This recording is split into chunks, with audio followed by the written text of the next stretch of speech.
I tried to stuff marshmallows with chocolate chips and then bread them in graham cracker and then smoke them, and it sounded really awesome, but It does. marshmallows, even if they're coated in graham cracker crust, they're gonna melt under heat, so, like, it melted all through the grates and, like, gooey burnt marshmallow gunk all over the bottom of my grill, and it didn't work out.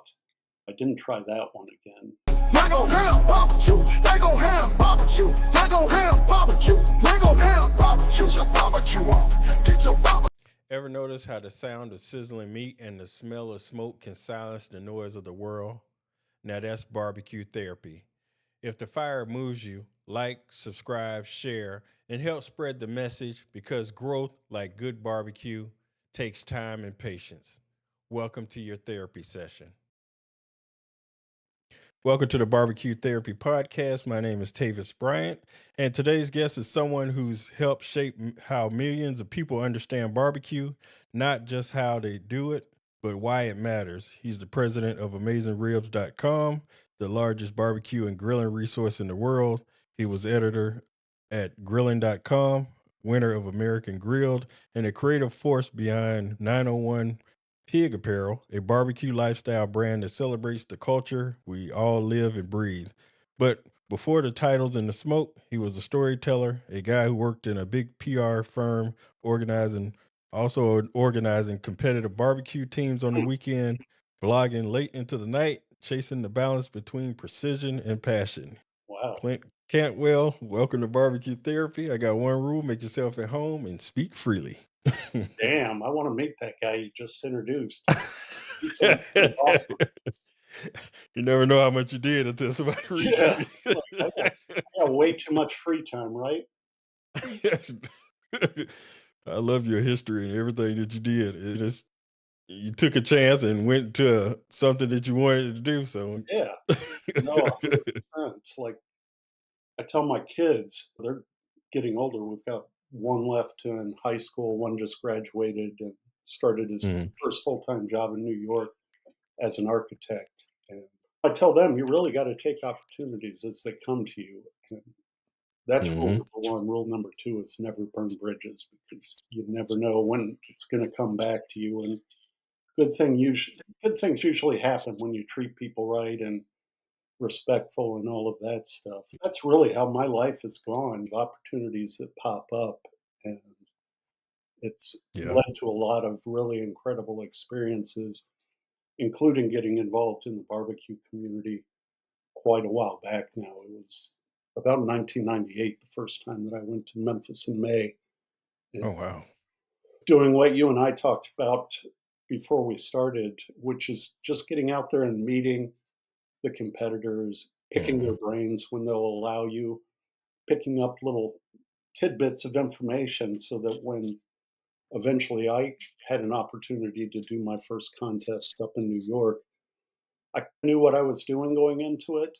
I still made a lot of mistakes and came in what they say is DAL, dead at last. But I had fun and was able to maneuver my way through there. That's my journey. I did work in the PR field in New York for 20 plus years, and competition barbecue was my version of golf on the weekends. Mhm. Working in the apparel business at the time, and I would go and compete in Pennsylvania or New Jersey or wherever on the weekends and just decompress. That's hard working in New York. You're working almost 7 days a week, trying to Mhm. make more money, and when you make more money, you gotta spend more money, and you get the kids, and it gets even more expensive, and it's just like this hamster wheel that you're on. So, to be able to go out there and just sit around the fire with newfound friends, you become family with these folks on what's going on in their lives, and then hopefully beat their butts the next day in the competition. But it's family. If I dropped a rack of ribs, somebody's gonna run over and offer me an extra rack that they had in their cooler. So it's like the family we always wanted. Can't pick your It's real like family, but you can pick your barbecue family, right? That is true. That is true. I definitely a witness to that based on how I go and meet people, and they be the friendliest people in the world. Welcome me in the trailer. Mhm. Come on in anytime. Yeah, as long as So, you're not in there, like, picking at their food or getting in the way when they're trying to do a turn in, they welcome you. I've made great friends. I've been friends with some of the bigger names at Memphis and May going back 25 years now. So to oh, watch wow. their kids grow up, Chris Lilly's family has grown up before my eyes, and just a lot of good memories built there. And it was the competition world that kind of created that path for me into creating barbecue content. I was competing on the weekends and always thinking about barbecue when I fell asleep. So I'd start getting these crazy ideas for recipes, like, why don't I make a hamburger bun out of mac and cheese? So I'd go do it. And there weren't really big blogs back then, going back Mhm. to 19 whatever, like the late 1998, stuff like that. So I had this little blog, and it was all just crazy stuff that I thought up, and it caught the attention of Kingsford, who reached out and said, "We'd like to start a consumer blog that's not so heavy-handed, hit you over the head. Use your Kingsford charcoal. If you're not using Kingsford charcoal, you're doing it wrong, blah, blah, blah." So it was more about techniques and how-tos and recipes and things like that, and it was called grilling.com. So I was doing it on the weekend, creating this website, and I had a roster of VIP bloggers that I was able to tap into and Mhm. pull content from them. And I was publishing on that site probably 5 days a week, which is a lot of content, especially when you're working with a brand like Kingsford, where you've got to go through legal's got to look at it, marketing's got to look at it, brand's got to look at it, all this stuff. But the Mhm. site just kept getting bigger and bigger. Sorry, this is a long-winded story, but it's a fun journey. There was a winter where I was out snow blowing in Long Island, and there was like a foot and a half of snow, and it's collapsing as my snowblower clears it out, and I'm struggling to get it cleared. And I just walked inside, and I was like, "I'm done with this. I'm done with commuting. I'm done with the long hours." I was born in Texas. I'm a much slower paced type of a guy than this New York racing around, all this on demand type of work that I was doing. So I said, why don't we move someplace a little slower pace? We looked at Nashville, Austin, and Memphis. My wife's from Mhm. Memphis, so we ended up here. And grilling.com slowly became my full time job. And I evolved out of the PR world into the barbecue world. And the site just kept getting bigger and bigger until one day, Clorox, the parent company of Kingsford, got a new CEO that said, "We're spending too much money on this URL, grilling.com. Let's shut it down and roll it over to kingsford.com." So he shut it down, and all the content was lost overnight. And just the end of that site, which really made no sense, but it did present an opportunity to collaborate with Meathead over at AmazingRibs.com. And he had been one of my VIP bloggers. So he said, "I love what you did over there.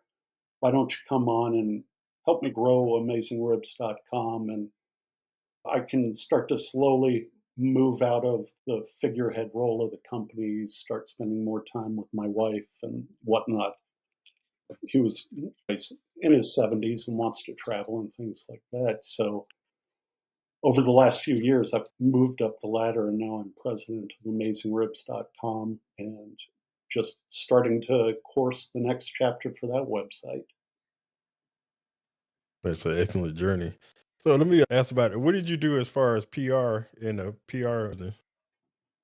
It really depended. I worked for some agencies up there, and the client roster could be very diverse. Something as stupid as this guy had an umbrella that you didn't have to hold with your hand. So it's like a dome that went over your head, and it had straps, so you'd have to strap around your chest, and you're walking around in this bubble. So Just horrible stuff like that where they don't deserve media, but they're paying me to try to get it. So, I mean, that keeps you up at night trying to figure out how to crack that egg. And then I worked for a little while in the art industry. I helped launch a high-end art website, the fine art version of eBay. Hmm. An auction house could do auctions over the internet and kind of extend their reach that way. And then I worked in the apparel industry for 3 or 4 years for a designer, Mark Echo, who Hmm. had the Echo Unlimited line of apparel. It was really popular for quite a long time and oversaw PR not only for the full company, we had about 6 or 7 apparel brands, and we launched Complex Magazine that then evolved into Complex Media and Hot Ones and a bunch of sneaker content and stuff like that. So I worked with Mark doing his personal publicity for quite a long time up there and really had some crazy adventures with him in the graffiti world and traveling to introduce a video game that he put together. Some viral video moments where we tagged Air Force One, Hmm. uh, broke the internet with this Air Force One tagging video that was completely faked. Like, it cost us a fortune, but we rented a 747 and Oh. painted it on one side to look like Air Force One. And then there's this video of these graffiti artists climbing over the fence at a supposed military base, Andrews Air Force Base, and there's like armed guards driving by and they run up to Air Force One and tag it still free. And that was really one of the first viral videos out there. We released it on a, of all things, a porn site on a Monday morning. And within 30 minutes, I'm getting phone calls from media saying, "Did you guys have anything to do with this? We know you've got a graffiti video game coming out and you just sued the city over a graffiti block party." And so they knew that we're the most likely culprits of this video. But I didn't answer the phone for 3 days. And all this national media and international media calling, they called the Pentagon. The Pentagon had to deny that it happened 3 times.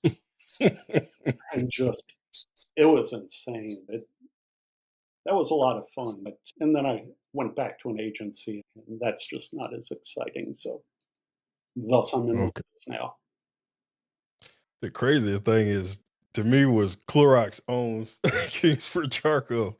Yeah, they own that and Casey Masterpiece and Burt's Bee Lip Balm and some other things. So, What? yeah, there's usually a mega corporation behind every big brand. Wow. You learn something new every day. But someday How I they could working shut it? this down because my kids think I'm lying every time I tell them one of these stories. It just doesn't make sense. You can't make nothing like that up though. You gotta have a strong imagination to come up with stuff like Yeah. that. And how did the PR world prepare you for the barbecue world? Did you pull anything from there and put it in the barbecue world? Yeah, especially in those early days, like the grilling.com days, I was Mhm. my own publicist. So I built a pretty good name for myself in the barbecue space. And this is well before you had all of the great bloggers that are out there now and all the social media content creators. Grilling.com and AmazingRibs.com were the first of the show. So I was out there introducing myself to CNN and to Serious Eats and all of these food brands and introducing a barbecue space for them, like an actual channel in there where they're talking to backyard cooks, not just talking to the folks firing up their stove in the kitchen, and getting people to think about barbecue and grilling in a different way. I've got a lot of cookbooks behind me, and most of them are not barbecue. I would buy cookbooks for different cuisines and just flip through them and not necessarily make the recipes, but Mhm. make the recipes my own, if that makes sense. Like Mhm. taking a look at them and seeing how I could add a smoked or grilled element to it. an Italian cookbook that's got a great lasagna recipe. What if I take inspiration from barbecue spaghetti here in Memphis and make a barbecue lasagna with pulled pork and do Hmm. like a blend of tomato sauce and barbecue sauce? So things like that, really trying to move people beyond the burgers and the steaks and the chicken on the grill. Trying to be a little innovative, and now you see it everywhere. When I scroll through Instagram Reels, it's just crazy the amount of talent that's out there, and Exactly. I hope that we Yeah. touch those guys in at least a little bit in how they think about outdoor cooking and approach it and try different techniques and stuff. And Meathead as well at AmazingRibs.com.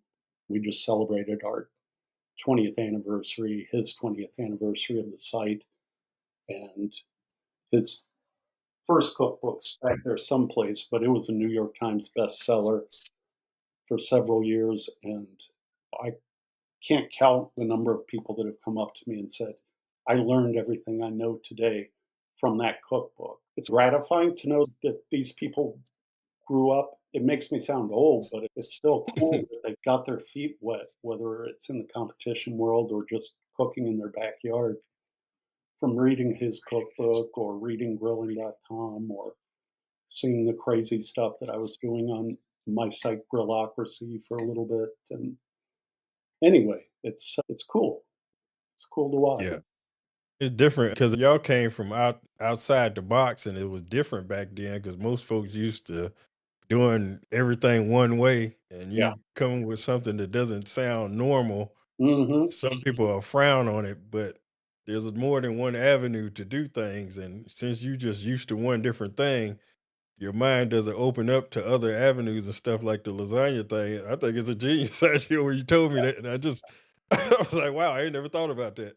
It makes sense. Like all of those flavors come together and it makes a lot of sense. And you're cooking once and eating twice. You cook a pork butt for the family on Saturday and you still have 5 pounds left. So barbecue lasagna is a good way to use that up and get some extra life, not just slamming pulled pork sliders down their throats for 3 days straight until it's all gone. How did the American Grill come into it? Was it in between the grilling.com, or was it before then or after then? It, it was probably right in that transition after I moved to Memphis. They reached out, and I had I'd tried out for several of the early barbecue and grilling shows. Barbecue Pitmasters blew up barbecue, especially competition barbecue, on Mhm. TV, and I think that really opened up a huge avenue too for people to learn and fine craft their techniques. But yeah, it was right in that time frame. I think I get turned down for a lot of those shows because I'm such a slow talking Texan. I'm not that over the top. Man, you're not going to believe what I just did here. Or whatever. I'm never going to be that guy. You can pump me full of 60 cups of caffeine, and I just I'm a Texan that walks and talks a little slower than everyone else. But anyway, they reached out to me, and I competed against three very good friends. We're still friends today, and I beat them, but we're still friends. And it was just cool to do. It was a full day of taping. We taped downtown in Memphis, and there was a tornado alarm that went off in the middle of it, so we had to scramble and get over to a hotel. And Wow. then the whole thing was done in a day. It was like an episode of Chopped where they reveal the secret ingredients, and then you got to run back and make a meal. And so each competitor was eliminated at each different step in the show. So we filmed all 3 or 4 episodes in one day, and then had to go back Ooh. to the hotel and do all those stupid cutaways to see where it's. Now I'm Mm. really panicking. I got my finger up my butt and I can't figure out how to get it out, and I got to turn these steaks somehow with one hand or whatever. It's little cutaways in the middle of a competition cooking show. So Yeah, Anyways, that's I won crazy. that.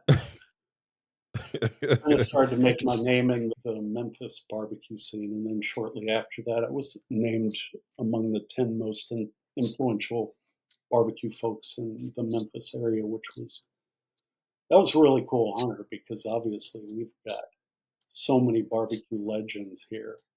To be considered among them was a cool honor that Memphis Magazine bestowed on me.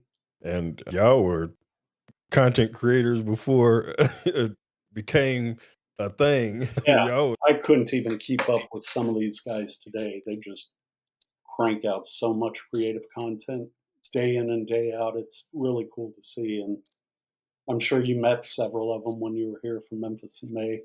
mm, Flavor Train and the Griddle King and all these guys that have come up in the last couple of years and really made big names for themselves very quickly because of what they're cooking. yeah, yeah. And But slapping I their mean, meat or snapping their sausages in half or whatever the hell that's the happening thing. or slice the brisket and squeeze all the juice out. That's another very popular one. So Exactly. You get a bunch of likes 'cause, like that's what it's everybody all about. squeezing the brisket, Yeah. the juice run out. Oh, drives Meathead nuts when he sees some of these recipes where the guys there's one where this guy takes a Wagyu steak and cooks it in Nutella, and every time Meathead comes across one, he texts me and he's, "What the hell are they doing?" I'm like, "It's all about the clicks. It's all about the likes. It's not nobody's gonna eat a Wagyu steak cooked in Nutella, but it got you to watch Exactly. it for 20 seconds, didn't it? Purpose." I was telling when I talked to Luke Darnell, I was telling him that everything is a trend. Like earlier this year, everything was party reels, party reels, 1,000 party reel videos. It's like, where Yeah. the party reel stuff from? I was like, oh, okay, And from that's what we're rack of doing. ribs that was sliced. I feel they call it a different thing, but it's still the same thing. Exactly. All right. And how did you get the name the mad scientist of barbecue? Oh, Jesus, I don't think that's my name. You If it believe is, I thought it? Jeremy Yoder was the mad scientist of barbecue. I thought he was too, but I they call you the probably mad stole it scientist from of him barbecue. then. If you make a Yes, hot dog you're bun right. out of Yeah, bacon. I created that nickname for myself many years back. I'm my own best publicist, just Mhm. making up quotes and making up nicknames.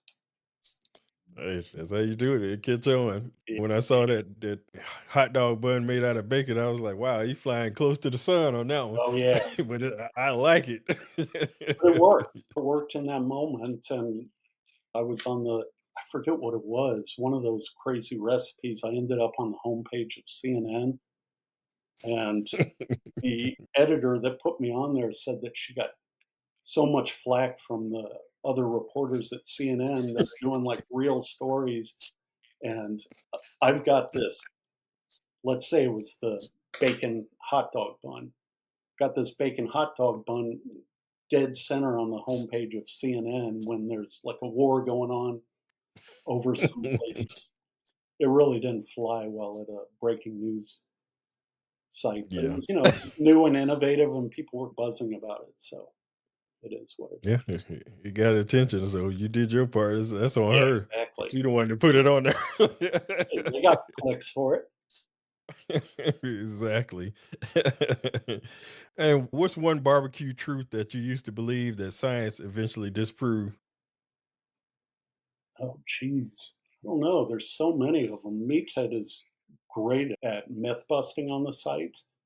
One of my favorite ones is the concept of soaking wood, like soaking wood chunks, and he soaked them for a couple of days and then cut them open, and there's 0 actual penetration of the water into the wood. Same thing with marinating foods. He put food dye inside of a marinade and let it marinate for 18 hours or whatever it was, and then cut it open, and again, like, very little penetration of that green food dye into the food, so taking a look at some of those things, and then the more sciencey stuff of the stall and what causes that, and Mhm. all of these things that we take as truth, but they're not necessarily the truth. So that's been his whole vibe since the early days of AmazingRibs.com, is getting out there and discussing some of these things. Should chicken really run clear, the juices really run clear when you cut them open? Or what causes the red smoke ring or whatever? Yeah, that's deep. Has science ever stripped away the magic, or has it deepened your curiosity when it's? And what do you say to people that think science takes the fun out of barbecue? I mean, there's a lot of science in barbecue, especially in the competition barbecue world. Everything's always Hmm. changing and different techniques. It goes from muffin pan chicken to Wagyu briskets to whatever the latest trend is, all the phosphates to keep the meat juicy, and everyone's trying to get that next edge. So a lot of that science stuff does come into play. And it's fun to watch. Some of those videos Yeah. where I mentioned Jeremy Yoder earlier, but Hmm. he does some great content. He did a video about wrapping a brisket in foil versus butcher paper versus not wrapped. And it's interesting to see because you've got this one idea in your head that wrapping with foil or not wrapping with foil is going to produce the best end result. But to have somebody go in there and actually break it down is fun. For myself, I've never really been a science person, Hmm. more of a get out there and get my hands dirty. And a lot of my thing is not being afraid to fail, going out there and trying something new. And it may not work out the first time, but when you do get it right, it's pretty darn satisfying to figure out something new that is going to wow your backyard guests next summer. It's a lot of fun. What's one of the wildest things that you tried that didn't work out? Your recipe. God, there was like, what did I try to do? I tried to stuff marshmallows with chocolate chips and then bread them in graham cracker and then smoke them. And it sounded really awesome.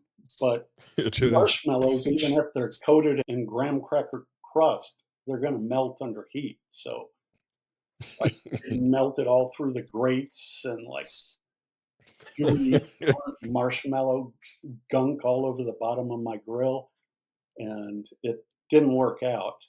I didn't try that one again. I did end up evolving it though and smoking the chocolate chips themselves. So I basically just created an ice bath and then a bowl on top of it with the chocolate Mhm. chips in it so that to keep them from melting during the smoking process, and just smoked them over low heat, smoke for 20, 30 minutes. And it did. The chocolate chips picked up a smoky flavor, and then Oh I wow. used those in chocolate chip cookies. So that one mistake with the marshmallows, thinking that I had it figured out, led to something else that did work. So it's a happy little accident. I didn't know you could taste the smoke flavor of chocolate like that, but Yeah, now I know. no, it actually worked. And then I started trying other things like heavy whipping cream, doing the same thing with the ice and then the heavy cream on top of it so it stays chilled, and then whipping it into whipped cream after it picks up some of that smoke.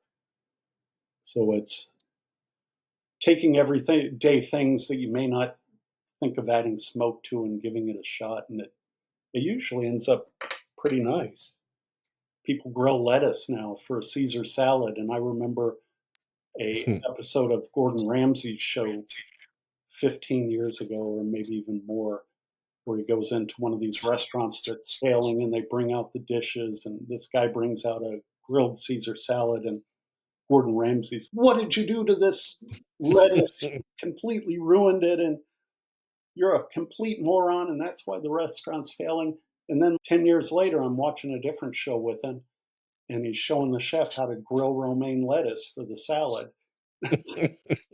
I know I had nothing to do with it, but it's funny to watch how taste evolve and these these different techniques start to become more commonplace in the world.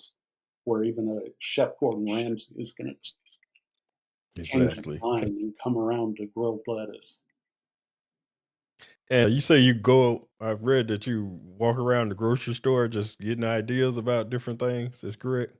Yeah, not this summer. I wheel around on my knee scooter, but yeah, it's especially like an international market. We've got a great international market here in Memphis, and just to walk around and look at all the different ingredients from all of these different countries or whatever, and see what's in the frozen section. There may be rabbit or eel or something that I've never really played with, and taking that home and trying to do something different with that and just try out a new ingredient. Yeah, that's definitely a good thing. Have you ever had a creator's block, and how did you get out of it when you ever stumped on trying to create something? Not really. Once my brain gets going, it's hard to shut it off.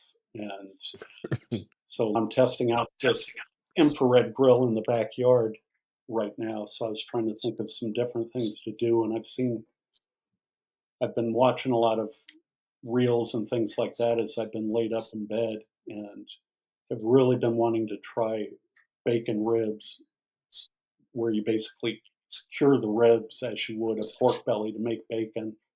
So I'm Mhm. doing that right now to try those out. And then I've always wanted to make pastrami out of beef ribs. So taking some of those big ass Flintstone sized beef ribs and curing them to make pastrami. So those aren't original ideas to me, but they're just things that have been eating away at me while I've been laid up recovering from this ankle surgery. And then the whole t-shirt thing came out of that too, because I couldn't go anywhere. I was laid up on pain meds in the bed, and Mhm. I had this idea, why has nobody ever done a t-shirt with the 901, the Memphis area code on it, but make the 0 a pig's face? And I couldn't find one. I was like, that would be a really cool t-shirt to own. My wife had one from the Humane Society that's got like a dog as Mhm. the 0. So I stole it from basically stole her design and put a pig in place of the dog, and just looked up, how do I print my own T-shirt? So I printed my own 901 pig T-shirt and bought the URL, because I just thought that if I wear this around Memphis in May, I'm going to sell thousands of T-shirts. I've sold one, but I still like the T-shirt. Maybe next year I sell two. Yeah, And that's every night I kept thinking I'm going to run out of ideas, but I'd have another one, and I'd send them to my kids and they'd figure out the graphics side of it. So they're running that whole thing. But the basic concept was, you know, taking these, you probably own a boat ton of barbecue t-shirts, and they almost always come from a restaurant or a brand. So you've got their logo on there. And then they're usually some iteration of, I like my butt rubbed, or pull my pork, or these double entendre barbecue Mhm. flavors. They're a little more, not high fashion, but a little more creative, I think, if you look at the designs, and they're not branded, and it's just simple, straight up graphics, smoked meat, not meth. One that people would actually enjoy wearing around. So I think they're up to 250, 275 t-shirts, which is Yeah, you have a lot on there. some bad. That's how you There are actually some really good ones. I've got quite a collection in my closet right now of them. That's what I do. That's how your name came up. I was talking to Ray Sheehan, Yeah, and he said, "I like your shirt," and I was like, "I make my own shirts because I mean, for me, it's just easier because I got a brand, so I might as well. yeah, I don't have to go promote myself. People going to see the shirt because it's going to draw attention. So yeah. I started making my own shirts because I used to order from customink.com and the Mhm, quality was horrible. So I was like, okay, let me figure out how to do this. So I got my logo and also started playing around with Canva. And then mhm. I send them off to a DTF. This is what I do, and they'll whatever size I want, and then I get them, and I got a heat press that Oh, I just line them up and press them on, and go from there. And I make my own shirts, and been ever doing it ever since. Like past 5 6 years, of just anytime I think of something, I just make a design and just yeah. No, it's fun. so. You know what you like, so why not create it yourself? And then it's fun, and then I'm eventually probably put them on my website. But Mhm. it's easier to do it yourself than trying to explain to Yeah, somebody, okay, this I want it like this. No, not like this. yeah, And then it's cheaper. yeah. No, 100%. They found a really nice printer. These T-shirts are super soft, and the print quality is great, and they process the shipments within a couple of days, so they found a good Yeah, partner for that. But, you know, I yeah, you. when I worked for Mark Echo, I used to watch these T-shirt designers just crank out great stuff day in and day out, so when I started Hmm. playing with it, it was fun to do it myself and see how to do it. And to your point, with Canva, premium Canva, you can do a lot of stuff yourself without having to pay a graphic designer. And graphic Hmm. designers still can do a much better job than I do. Not to take anything away from them, but it does allow you just for your own personal needs to do something cool, create it yourself. And then you can, and while you're at home, you can play around with different designs. What if I want to put the logo, or put my name here, or Yeah. put something this here and this, and you can play around with it and see how it looks before Mhm. you get out there, and it's something different. It's been fun actually watching the store and seeing what people gravitate towards. So there'll be a design that I just think is awful, and then all of a sudden 5 people buy it. So I'm like, glad I didn't delete that one. It worked out. I like the ransom barbecue one. I like the one, of course, the Piggly Wiggly pig. I love that One one. that says, Pork fat rules. there's one that says, But "Eat me." I've worn to Trader Joe's a couple of times, and it's gotten it's fun and it's enjoyable to do and stuff. And I mean, it's your own. It's a side project for you, but it worked out. And look where it's at now. yeah, it's been a lot of fun. And then obviously 95% of my day is spent just growing AmazingRibs.com. And like I said, we had our 20th anniversary this summer, so we're kind of looking at what the third decade of this website looks like. And we're in the middle of a redesign, and we brought on a really amazing editor to the site, this guy, Dave Joachim, who's written Hmm. several cookbooks and is just extremely knowledgeable from a food standpoint. And then we've got Max Good, who's basically the only full time smoker and grill reviewer out there. So he does hands on reviews of grills and smokers and griddles and pizza ovens and puts them through a pretty rigorous test. So you're not just, it's not one of those two paragraphs reviews where the guy just wrote it because he was getting a free griddle out of it. Max is actually putting these things to the test and building them, making sure the instructions are clear, testing heat zones on it, testing the overall build, all of these things. So when you look at them side by side, you're getting a pretty fair comparison, apples to apples, this grill versus this grill, and then a recommendation, whether it's a bronze, a silver, gold, platinum, metal for that product. That's cool. And y'all, so did y'all get sent grills, and y'all got a warehouse full of grills, or how did it No, go? I had to scale back at my house because I don't know, I looked like an addict or something. There were like 14 grills back there. So I've pared back mine to just a handful. I've got a Komodo Kamado, which is this beautiful tiled ceramic grill out there. And I've got a high performance gas grill for when I'm in a hurry. And then a pellet grill just because it's, people may hate on a pellet grill, but it's a really nice happy medium between a gas grill and a charcoal grill or a Kamado Mhm. where you're burning charcoal or lump charcoal. And honestly, I've got no pride. I'm not afraid to go out there and use a quote unquote oven to cook my ribs if I'm just cooking for the family in the middle of the week. It's super simple and the quality is good. So I don't always have to be out there feeding logs to a smoker all night long for that real barbecue experience. I've done that. Now I just want to eat.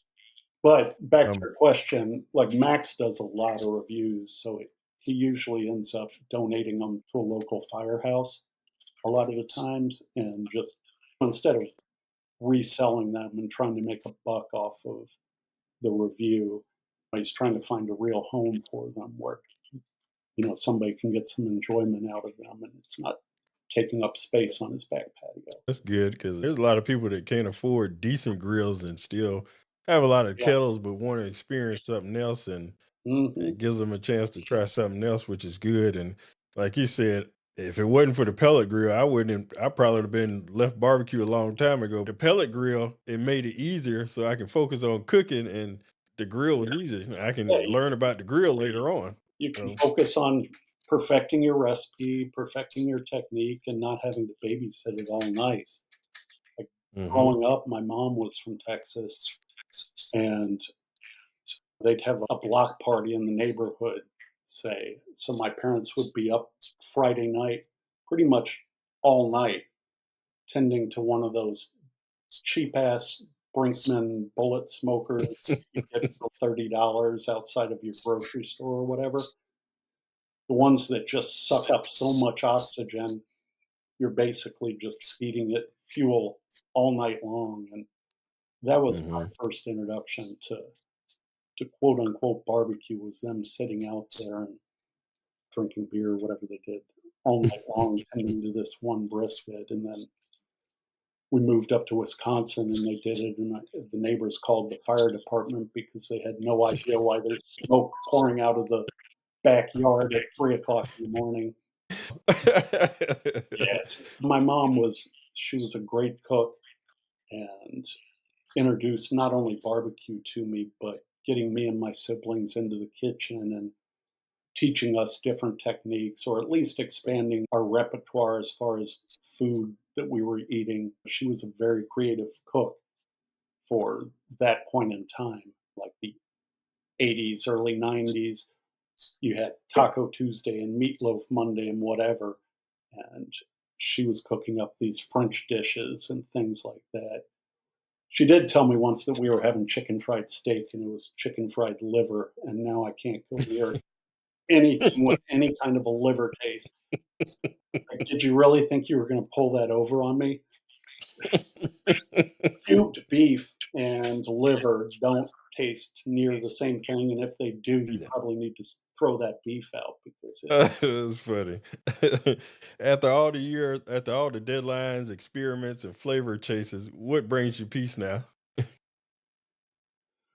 don't know, just relaxing and trying to decompress. I touched on it a little bit earlier, but Mark Echo and I were very heavily involved in the graffiti scene up in New York, hmm working with different graffiti artists. And this is the art side of graffiti, real street art, not people going out and tagging buildings, and the real vandalism, and trying to teach people the difference between the two. That Yeah. graffiti can be an art form. Back then, I had 3 young kids at home, and so I didn't really have discretionary income to buy pieces of art from these people. So now, over the last few years, I've started to build a collection of art from these folks that really are super talented, not just the Banksies of the world. There's a lot of really talented street artists out there that do amazing things. And then we've started traveling during the summers with our kids now that they're older. Take advantage of that one little moment that you've got between raising them and making sure they get to school and they get their homework done, to them finishing college and going out and starting their own life. Like my son that's moved up to New York, and just trying to capture that moment and get out there and create memories for the family. So the last few summers we've gone to a different country each summer with them and introduced them to foreign cultures, foreign foods, getting out and wandering the streets and discovering the street art that is just some of these cities, like Barcelona, has an amazing street art scene, and it's spectacular to see what they can do in grand scale to be able to do these murals on the side of a building and get Mhm. the scale proper for the eyes and everything. It's cool. And then there's not to get too far down the graffiti path, but it's something that I'm really passionate about. If you ever travel to a foreign city or even New York City, there's an artist called Invader, and he basically does Space Invader figures out of tile, and he'll hide them around Mhm. the cities. So you really have to hunt for them. Like one will be way up in the corner of a building, and then he built an app where you can take a picture of it and add your score and compete against other people that are searching Mhm. these out. So it's for me and my youngest son, that's become a fun little pastime when we're in Berlin or Barcelona or wherever our summer travels take us. Yeah, that's cool. I mean, Yeah, I because mean, I worked my butt off for a long time, so now I want to enjoy it and take advantage of the fact that my wife and I both worked hard and allow our kids to go out and see the world. All of my trips growing up were in the back of what we called the family truckster, which was basically just a Chevrolet Subaru hatchback. Suburban was what it was. It was like this big ass tank of a car, and my family would load up the kids every summer, and we'd road trip someplace, and everyone's fighting in the car, somebody's throwing up, whatever. So, that it's nice to be able to actually get on an airplane and go to a foreign country now and experience all of that. it is a definite because you get to see how different people live, and Yeah, it's not over here. Everything food is more natural, and yeah, uh, 100%. it's a total different experience. It And is. if people realize that, it, they also be surprised at how we live over here versus what they do over here, and you don't see all them big cars all over the place like we went Yeah, to Italy. that's the biggest thing. Like people think that America is what the rest of the world's, and it's nothing like that. Berlin, I Mm-mm. didn't see a single cyber truck, and I see a 9 every time I drive to the grocery store here in Memphis. And see how blessed they are over here versus over there because Mhm. it's not the same. It's not the same at all. No. You all the way to the hotel room. Yeah. And one of my favorite things to do in these cities is just to walk and get lost and discover all these hidden pockets of a city that you may not have read about in the tourist books or whatever. And we went to Berlin right after COVID, and you had to test negative 24 hours before they let you back into the US. The rest of the family tested negative, and I was positive. Mm. So I was stuck in Berlin and Barcelona for it ended up being about 10 days before I could figure out how to get the government to let me back into the US. So all of a sudden, I'm on the street with my luggage, the hotel reservation is up, and I'm in this foreign country with COVID. I was able to get out and explore different parts of the city that I hadn't seen previously and actually enjoy myself for 10 days, even though I was racking up crazy hotel bills that I never intended to pay Yeah. when we planned that trip. So anyway, it was a happy little surprise for them to get to do that. And when you're not with kids or a wife, you can do what you want. That's true. You don't have to please everyone. You can walk at your own pace and eat at your own pace and all of that. All right, that's all the questions I have. I got two quick games and I'll get you out of here. You know how in college basketball they got the tournament bracket. So the first bracket I got is a Sweet 16 of 16 meats that you cook on the grill, and read out the matchup and just tell me which one you prefer to eat, Oh, and we'll see which one is the winner. First matchup is lamb versus brisket. no, I'm a big fan of lamb belly these days. Brisket is great, especially when it's done right, but you can only eat so much brisket. Try something different, and Lamb belly is something I discovered at a store called Aldi's here, just randomly. I was in there checking out their meat, especially beef. It's gotten so expensive, and they had lamb belly, so I brought it home and slow roasted it on the pellet cooker and then braised Mhm. it after that, and it was delicious. Again, but just trying to think a little different. You could do the same technique that you use for brisket, but try it on lamb belly and see what the results are. All right. And next matchup, smoked ham versus sausage. Smoked ham's just so boring unless it's like a really premium ham. They are what they are. They're just bland spiral hams with some brown sugar glaze on the outside. So whatever the other option was, Sausage. yeah, I'll go with sausage, especially if you're All snapping it on Instagram. That's right. All right. Smoked turkey versus beef ribs. I'm a beef rib fan all day long. All right. Next matchup, barbecue shrimp versus hamburger. Yeah, I'd go with a burger. It's a safe choice, but there's can't really beat a well done burger.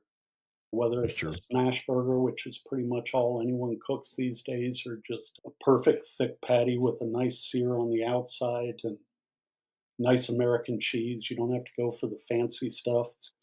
Slice of melted American cheese does amazing things to a burger. God knows what's in it, but it makes the burger great. Definitely. All right. Pork chop versus smoked chicken.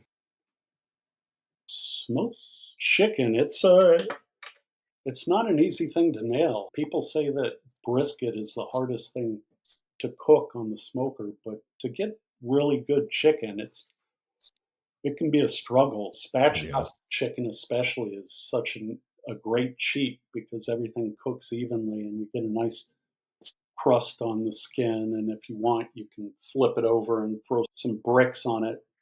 Wrap the bricks first in foil just so you're not getting all that nasty brick stuff on your chicken. But use those bricks to press it down on the hot grate and crisp up that skin a little bit. But yeah, like perfect chicken. It's not something that I'd ever order in a restaurant, but to get it right at home, it's really nice.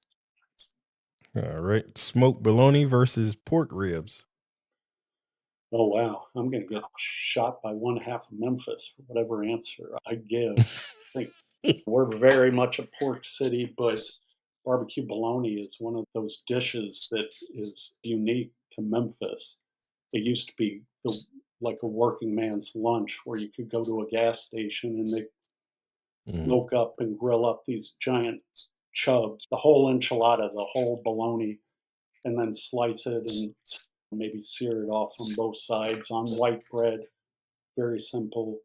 And it's a good dish that's on a lot of menus here, and people don't necessarily gravitate to it first, but it's a little something different. That and barbecue spaghetti and barbecue nachos are very unique to Memphis.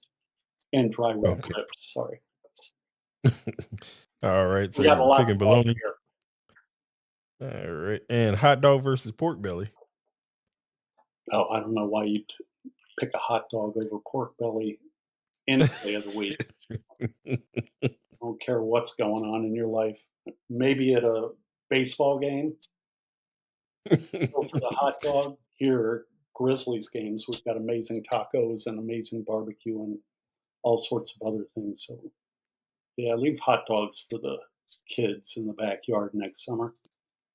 All right. Steak versus burn ends. Mm, I would say steak because to nail a steak is it's a really gratifying thing. I went from taking choice steaks and doing the perfect cross hatching on them and trying to make them this restaurant style photo and have slowly evolved from there to where I want that full crust on the steak where you're getting that Maillard reaction, that browning of the meat in every single bite, not these beautiful cross hatches that really do nothing to amplify the flavor.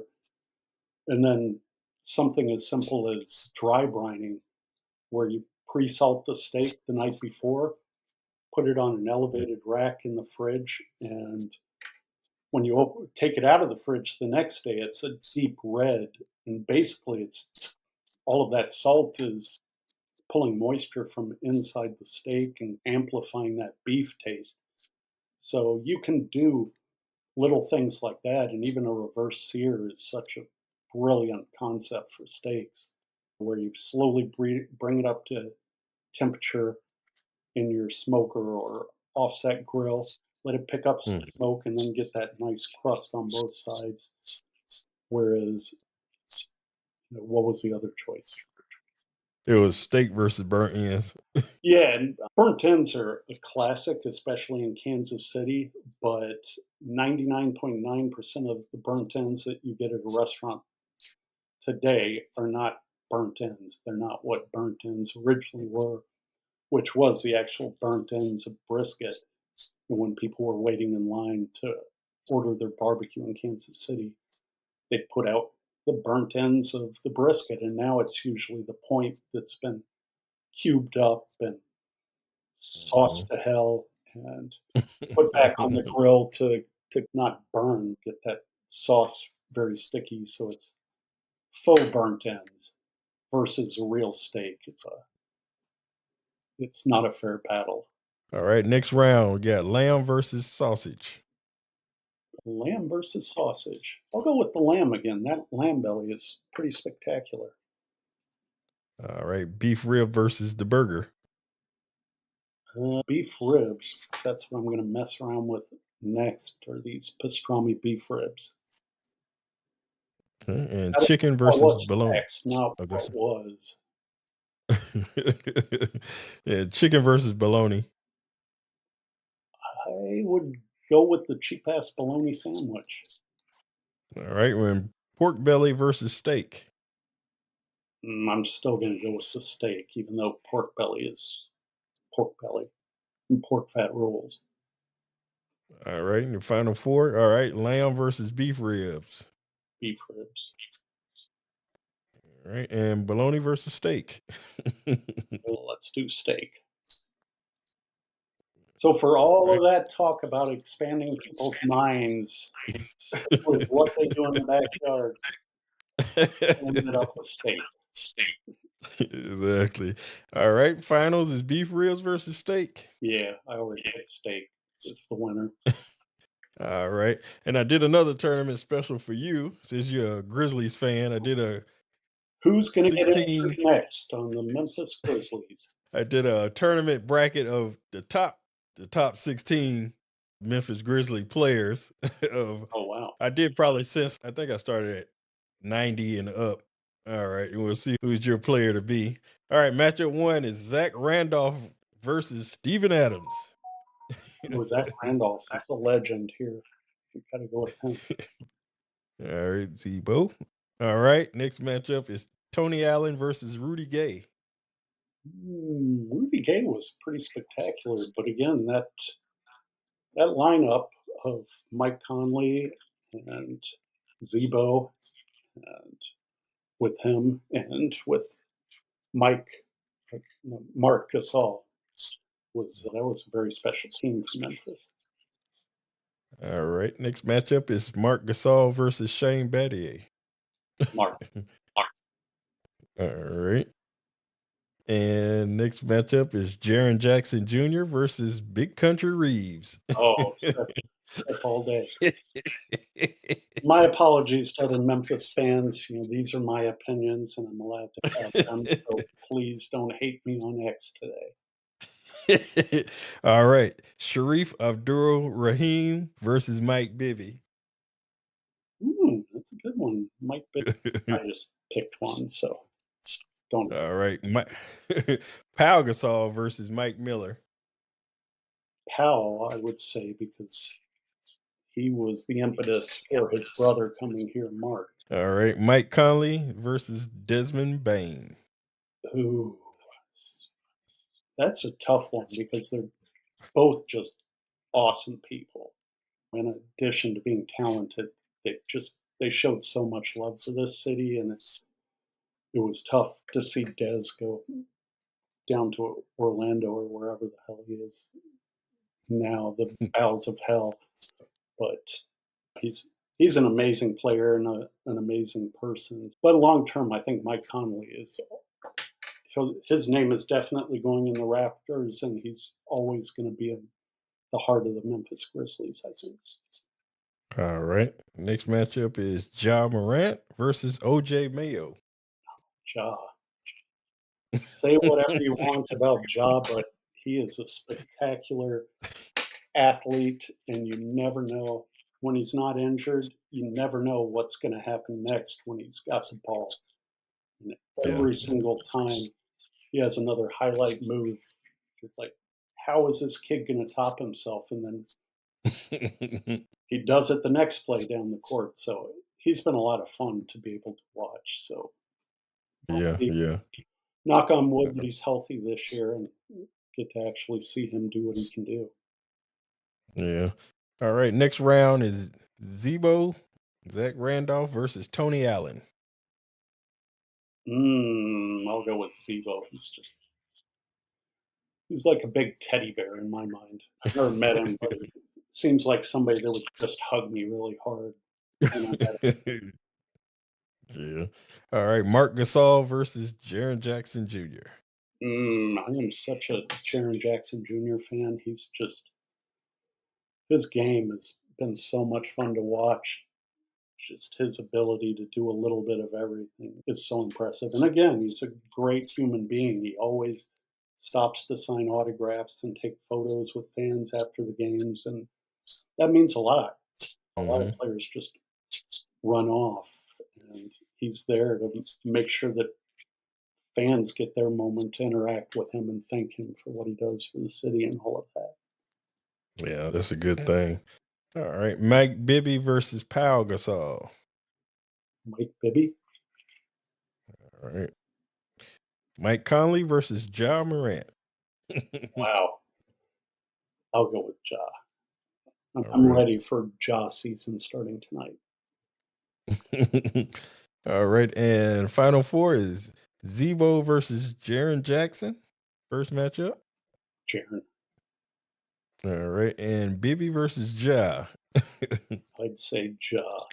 The Grizzlies are what have you done for me lately in my mind. The other guys have had their moment to shine. They've got their ball up there on my shelf. So let's see what the young kids can do.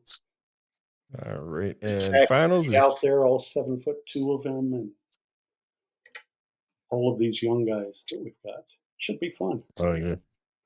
And the finals is Jaren Jackson and Ja Morant. Okay. Yeah, well, I'm a Miami Heat fan, so I ain't had nothing to cheer about in a while. Yeah, man. Before I moved here, I was a Knicks fan, and we had some heated rivalries against the Heat, literally, for many years after what's his name, Pat Riley, faxed in his resignation to the New York Knicks owner and left to go to Miami. It was a big rivalry for many years. Yeah, definitely. All right. And your therapy session is over. You want to promote your websites and shout outs, you can definitely do that at this time. Yeah, definitely stay tuned in to AmazingRibs.com. We've got more great stuff coming up next year as we move into the third decade of the site. Check out my kids' clothing brand, 901pig.com. Super simple. 3 numbers, 3 letters, 901pig. And use that promo code I set up for you, Therapy20, for 20% off. And what else do I got going on? Absolutely nothing. Just hoping to get healed and get back out there in the backyard and cook some stuff up. I definitely appreciate you coming on and sharing your story and just helping others and inspiring others from what you did. So I definitely appreciate it. Yeah, I appreciate you. It's been a lot of fun. Hopefully, I haven't blown your brain out with all this talking about it, but I love learning and listening to new things, and I definitely, if I'm in Memphis, hopefully I'll run into you. yeah, I'd love One to. of the Memphis. Yeah, plan on hitting me up from Memphis in May next year. We'll hit that up and smoke slam and have some fun, Okay. meet some new people, teach you some new competition barbecue techniques, tell you a Oh, few that'll be more cool. stories that are not good for print. We'll save those for in person. I definitely appreciate you, and you enjoy your day. Yeah. We just wrapped up another session of barbecue therapy. Remember, stay patient, stay passionate, and keep that fire burning. Hit subscribe, share the good smoke, and pay the secretary on your way out. Have a blessed day.